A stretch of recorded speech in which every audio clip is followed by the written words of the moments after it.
Well, good morning again. For those who are in class, I guess, again, I was up here earlier, but not everyone. So for those of you who are visiting here with us this morning, good to see you. Good to have you with us, and we welcome you back at any time. A couple of things to kind of note, just while I'm thinking of it. We have a couple of fundraising opportunities. You'll see that in your bulletin coming up for our mission trip that'll be coming up in July to Honduras. So if you'd like to participate in helping raise money, that is to get homes built for some of the homeless that are down there, to get medical supplies and food. So, those of us that are going are paying our way, but this is to really, truly raise money to do the good work that'll be going on down there. So I have one coming up on April 6th. All you have to do is go eat at Jason's Deli, and money comes back to us just as long as you tell them you're with us. So that's a good opportunity. You'll see a couple opportunities there. We'll have a few more coming up as well. Also, another opportunity to give. If you would like to help us raise up some funds for the college care packages, we have a long-standing tradition of taking care of our college students while they're away, so we'll be providing those. So if you want to just make a money donation, you can either see myself. I thought I saw the Tillians moved on me. There you are, Jenna. I saw earlier, I saw Steve there, but now he's in the back. So Jenna is here. You can also see Jennifer Goodrich, but she's not here this morning. But when she's back, you can, the three of us, either one of us, you can get that to us, and we'll make sure that it goes to the care packages for our young people that are away at college for just a little while longer. We're getting later and later into the season, so just a couple weeks. If you can do that with the next couple weeks, we'll make sure we get it to them before they hit finals. All right, so we are going to continue our lessons into seeing Jesus clearly. This week, we're going to be really looking at Jesus as a healer. Last week it was a teacher. This week we're going to be looking at the passages that surround around his healing. It was really hard to separate away his healings from a lot of his other miracles. That he would do a lot of them simultaneously. They show his capability and his power in either one. But I really wanted to look at this from that perspective of him as the healer. And we talked last week about how his teaching style is not only just perfect and memorable, but the way he was able to weave in the authority and the way he was able to always know the right thing to say at the right moment, really capturing the best opportunity to reach people. We should be in awe of his teaching. But I think this week, undoubtedly, the awe-inspiring work of his healings and the miracles are hard to look past. When you really look at what he did, and the things that he was able to accomplish, the things that he was able to overcome and do, the physical things that we have no explanation for. This is something that's amazing. And then to put it into perspective of an ancient mind, which will point out with this, they're highly intelligent the same way we are today. That's not a difference of intelligence. They just had very simple technology. And when you strip that away, the technological things that we can mimic so much, if we wanted to find a miracle, we could make it look like it happened. We can use computer-generated, art to basically make anything appear as though it happened. I remember when I was a college student, way back in the dark ages of technology, it seems like, we had a project that we had to, in one of our Bible classes, it was in the Genesis class, we had to do it was Genesis and Exodus together. We had to do a parting, or take one of the stories. So we did a parting of the Red Sea, but we had to make it into modern ways. And so we were parting, there's a pond that sits out in front of Oklahoma Christian. And so we took a picture of us crossing that pond, parted. Well, obviously we couldn't part it. But if you get onto, some sort of, Photoshop, you can part the water however you want. You can make it look like there's people walking through it. And so it's easy for us to sometimes lose the awe. But I think if we let ourselves for a moment just really think about the fact that these things aren't altered, nothing about what we read was photoshopped, and before their eyes, these things actually took place in front of the eyes of people who had never been able to even seen a movie version of something like this. There's nothing that they have ever had that sleight of hand, the trick in front of them done, so that these things are obviously awe-inspiring to them. And if we can go back to that simplistic from the technological side of it and look at it for what they are and how amazing these things really are, because these aren't faked, they aren't pretended to have happened, they aren't animated as though they look like they happened, but these things really, truly took place. The first one that we have recorded in Mark chapter 2, this is not a healing, but I want to show you this from the miraculous standpoint of it as things get started in his ministry. On the third day, a wedding took place at Cana in Galilee. Jesus' mother was there, and Jesus and his disciples had also been invited to the wedding. When the wine was gone, Jesus' mother said to him, "They have no more wine." "Woman, why do you involve me?" Jesus replied, "My hour has not yet come." We don't really understand how much Mary understood about the timeline of what Jesus was doing. Jesus knew this is not the time yet, and yet she insisted. His mother said to the servants, "Do whatever he tells you." You know, it's kind of a testament to how much trust she had in knowing who he was, knowing where he had even come from. She obviously, if anybody, knows the backstory. And so just saying, "Do whatever he tells you." And he says, nearby stood 6 stone water jars, the kind used by the Jews for ceremonial washing, each holding from 20 to 30 gallons. Jesus said to the servants, "Fill the jars with water." So they filled them to the brim. Then he told them, "Now draw some out and take it to the master of the banquet." They did so, and the master of the banquet tasted the water that had been turned into wine. He did not realize where it had come from, though the servants who had drawn the water knew. And then he called the bridegroom aside. This is one of those, we don't get the clear picture of whether or not they're sitting there kind of with bated breath as he starts to dip out the water, and it just, as it comes out, it's now wine, or had they seen it already turn into wine, and they're like, "This is weird, I wonder what this tastes like." We don't know exactly what it was, but whichever order in which this happened, to some degree is irrelevant, but the idea is that they knew it had started out as water. And at best, they're probably thinking, this is going to be the most watered down, terrible wine we've ever served anybody. It is water. That's all it is. And so they're sitting there watching because they realize what had happened as it becomes wine before them. So he calls the bridegroom aside and says, "Everyone brings out the choice wine first, and then the cheaper wine after the guests have had too much to drink, but you have saved the best till now." What Jesus did here in Cana of Galilee was the first of the signs through which he revealed his glory, and his disciples believed in him. So again, that's just a miracle. That's not the healing. But his miracles all serve this profound purpose of driving people to an understanding of who he was. Maybe you could come up with several different purposes behind it. Obviously, it was for their belief. But he needed his believers and his disciples and followers to see the authority part too. Not just that he had the ability to do amazing things. He needed them to see the authority by which he could do those amazing things. And so they needed to be convinced without a shadow of a doubt that this is from God. We also see during the healings, probably the most compassionate side of Christ come out time and time again in the miraculous healings that he performed. Because his healings, now, he may be a healer. He's the great physician, but he is not using studies of ways in which the body reacts to certain chemicals and certain things to do some treatments or to do this and that like a physician would today. He is doing this all through miraculous ways that were unknown, some of the things that were untreatable, and ways that he is going to reach out and be able to heal people fully in cases where no rehab was even needed. Things that cannot be replicated by any physician today. Some of which he healed, yes, can be replicated through medicines. The majority of these healings that we read about in Scripture cannot. They're completely incapable of being replicated even a couple thousand years advanced into technology that we have today. We still can't do what Christ was able to do. In Matthew chapter 14, when Jesus heard what had happened, he withdrew by boat privately to a solitary place. Hearing of this, the crowds followed him on foot from the towns. When Jesus landed and saw a large crowd, he had compassion on them and healed their sick. That's one small little statement there. But understand, these are huge numbers of people. They're flocking to him largely because they want to be healed. They don't know yet exactly what they're going to be taught. They're not going after him because they've heard of his great teachings necessarily.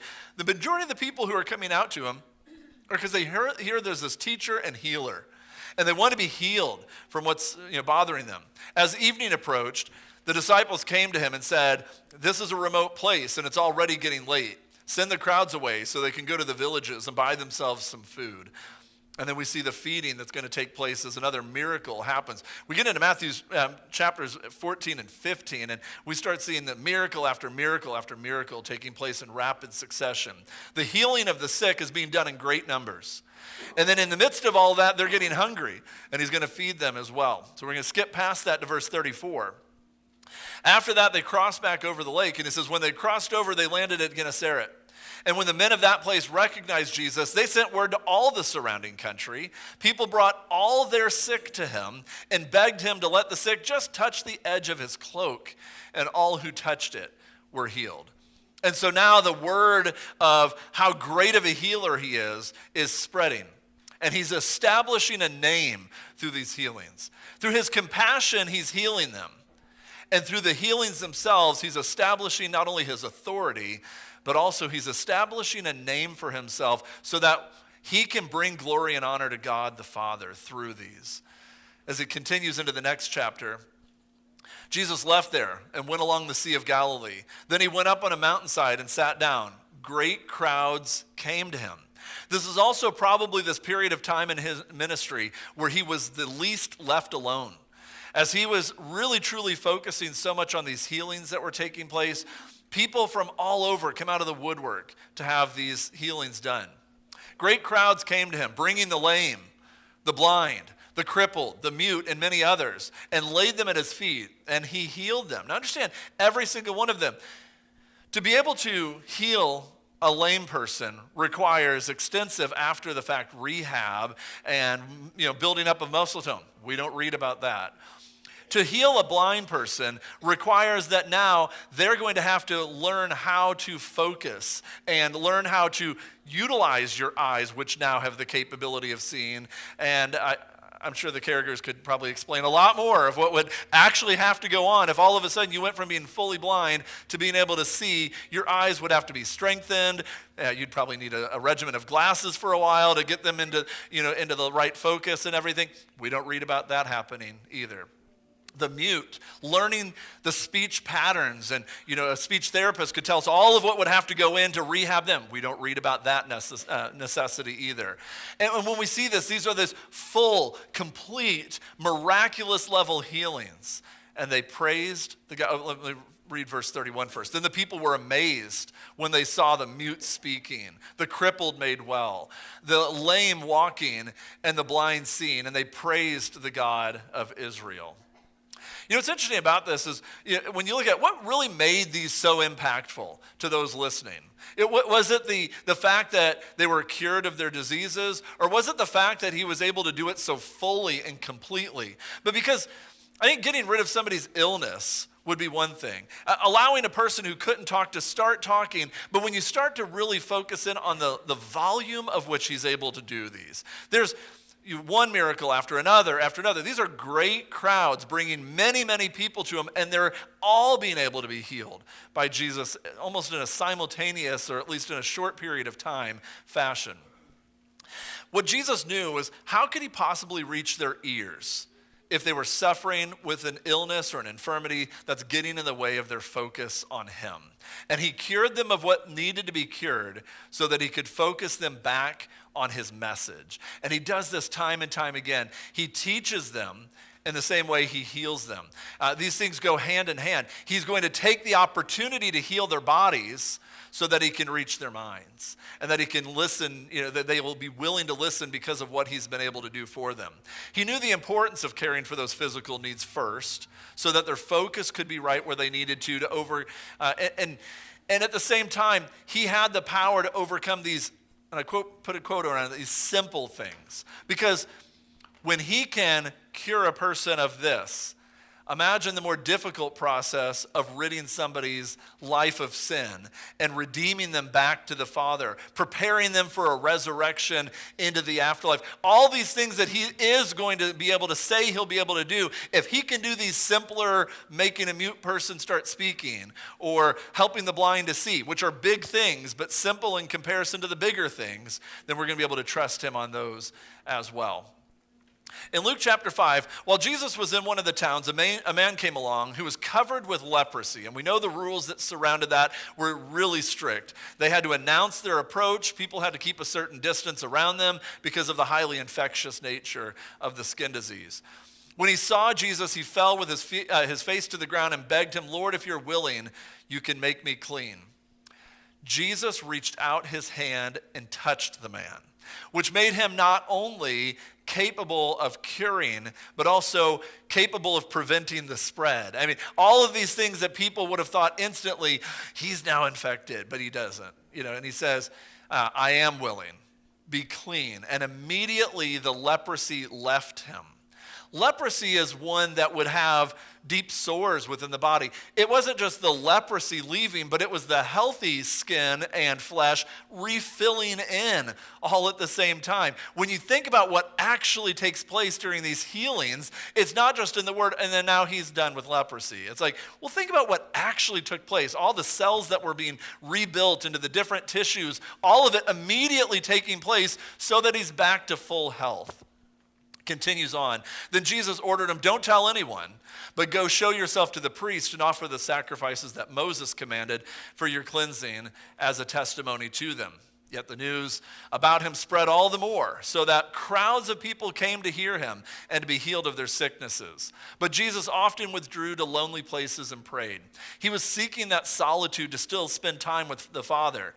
But at the same time, he has this task at hand, which just crowds and large numbers of people who are needing to be healed of their illnesses and their sicknesses. And when you look at it, there's so many lessons in all of this. There was a common belief that all the problems that someone faced were someone's fault, whether it was theirs or their parents. And that shows itself up quite often.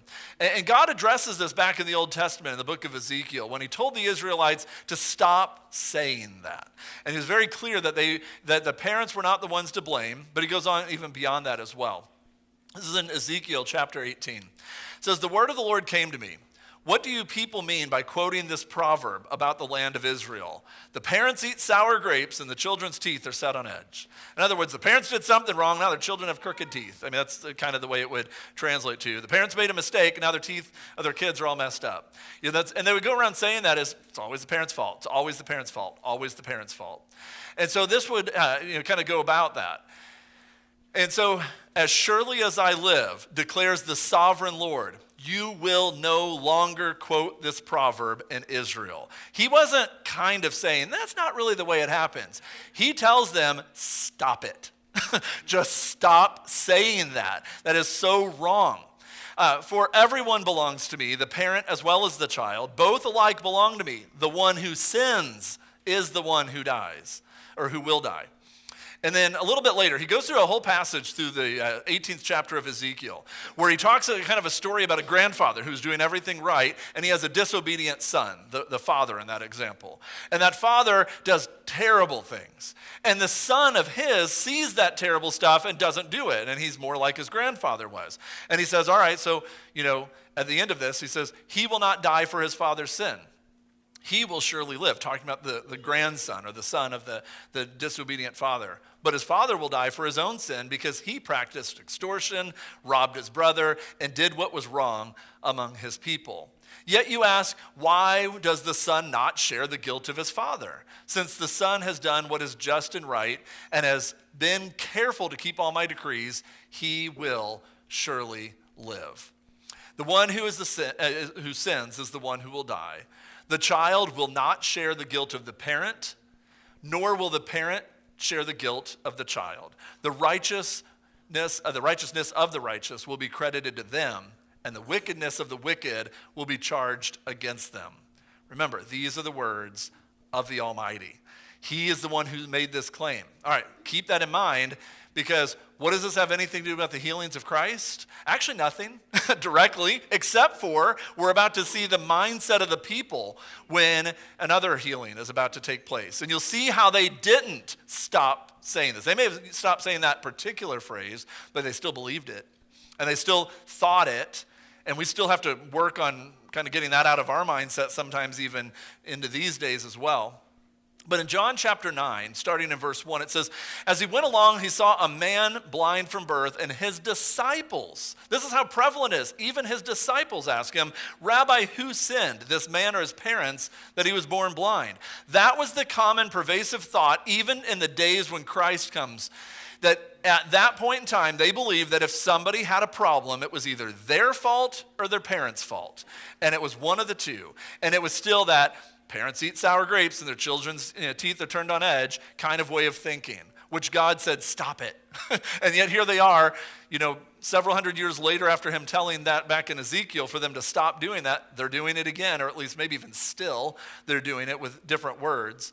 His response, neither this man nor his parents sinned, said Jesus, but this happened so that the works of God might be displayed in him. As long as it is day, we must do the works of him who sent me. Night is coming when no one can work. While I am in the world, I am the light of the world. After saying this, he spit on the ground, made some mud with the saliva, and put it on the man's eyes. Go, he told them, wash in the pool of Siloam. This word means sent. So the man washed, and he came home seeing. And his neighbors and those who had formerly seen him begging asked, isn't this the same man who used to sit and beg? I mean, I think they'd seen him. They knew him. This is the blind man. Why is he not blind, And so he goes on, and some claimed that he was. Others said, no, he only looks like him. But he himself insisted, I am that man. I am the man. How then were your eyes open, they asked. And his response to this was, the man they called Jesus made some mud and put it on my eyes. He told me to go to Siloam and wash. So I went and washed, and then I could see. Nothing about what he told is untrue. I mean, that's exactly what happened. Jesus healed him. Well, that was a bit of a problem. He gets called to the principal's office, or in this case, the Sanhedrin's office, over this little claim. Where is this man? They ask him. I don't know, he said. And again, not lying. He didn't keep tabs on where he went from there. So then he gets in trouble over being healed. And he gets called in. His parents get called in as well for, a little parent-teacher conference kind of thing with the Sanhedrin. It's getting serious. They are trying to figure out what went wrong here. How did this happen? How did this happen? How did this happen? So we're going to skip past that part of the dialogue to the end where finally things kind of come to an end at the end of this argument. And the man answered, now that is remarkable. You don't know where he comes from, yet he opened my eyes. We know that God does not listen to sinners. He listens to the godly person who does his will. Nobody has ever heard of opening the eyes of a man born blind. And nobody had. A man born blind doesn't have the optic nerve working, or they don't have the functionality of the actual eye, or they may even be missing parts to the eye that can't allow it to see. Whatever it is, no one has ever heard of somebody being born blind, all of a sudden being able to see. And they're like, we want to know what's the deal with this guy. Why are you saying he healed you? And he's like, his answer to them is, it's amazing that you don't believe in him, but yet at the same time, we know that God does not listen to sinners. He listens to the godly person who does his will. Nobody has ever heard of opening the eyes of a man born blind. If this man were not from God, he could do nothing. I mean, this guy gets it. He understands it. To this they replied, you were steeped in sin at birth. How dare you lecture us? And they threw him out. And again, you see that thought process all the way up to the top of the Jewish hierarchy here. And the Sanhedrin even, they still believed, well, you were blind from birth, you sinner. There's no way that you should possibly be able to talk to us. And they're still thinking in that terms of that wrong way of thinking on this. Again, there's so many lessons out of this. How could a sinner do these things? That's what they claim Jesus was a sinner. That must be the case. And his response is, how? How could a sinner do the things that only God has the capability of doing? And he's claiming he's from God, so he's clearly got the power of God behind him. How does that work out that he's a sinner? And obviously he's not.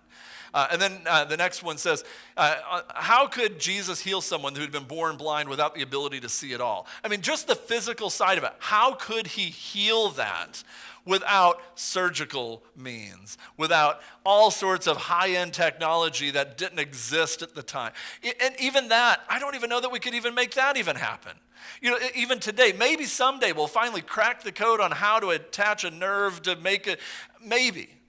But not during this period of time, for sure. This was miraculous upon miraculous, right in front of their eyes. All they saw was something amazing happen that they had never seen or even heard of happening before.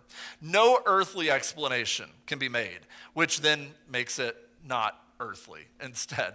But it was done so that he and us would believe. Because look at how the story wraps up.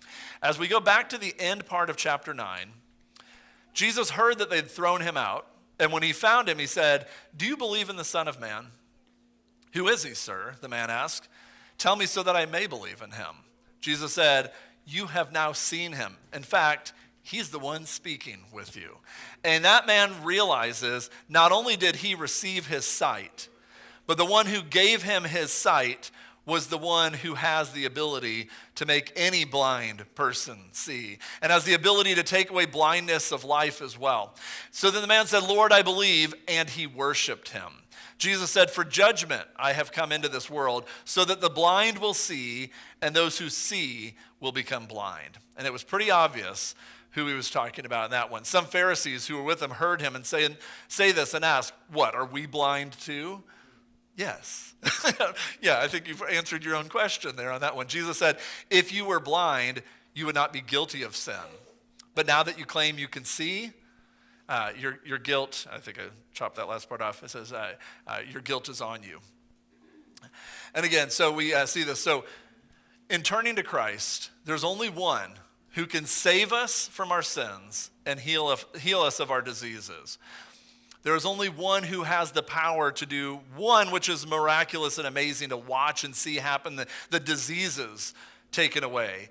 But what may not be visible, but is actually more amazing, is that all of the guilt, all of the punishment, all of the, maybe sometimes not the earthly consequences, but the heavenly, eternal consequences of sin in our life are erased by the blood of Jesus Christ. We need to first recognize that our life without him is, pun intended, a blind attempt at living. I mean, that is what it is. Without him, we are blind. We are blind without him, and that he is the light. He is the one who gives us that ability to see clearly. He is the one that allows us to see the path that we need to be following, and our response to his power should be the same as it was with that blind man. When he realized he was blind and could now see, he bowed down and he worshiped Christ, and he worshiped the Father through Christ. That ought to be our same response to him as well. We first need to understand the blindness that he's saved us from. For those who've already given our lives over to him, our eyes have been opened so that we can see. And we need to understand and recognize the amazing greatness that is. And never lose sight of the awe-inspiring part of that restoration of our sight. But for those of us who still walk in blindness and haven't yet allowed him to take away the scales that cover our eyes and the damage that's been done to our eyes from this world, but instead have our eyes truly open so that we can see, if that's where we are and we need that first step, the invitation is open this morning that you can come. If you need the prayers of the congregation, if you need that first beginning start of studying of who he is and you want to reach out to us about that, or if you're ready to make that move to where you are ready to die to your old self and put away everything of the old, have the blindness taken away and the sight restored as you become part of his body, becoming part of God's family, that open invitation to be baptized into him is available this morning as well. Whatever your needs are, you can come as we stand and sing.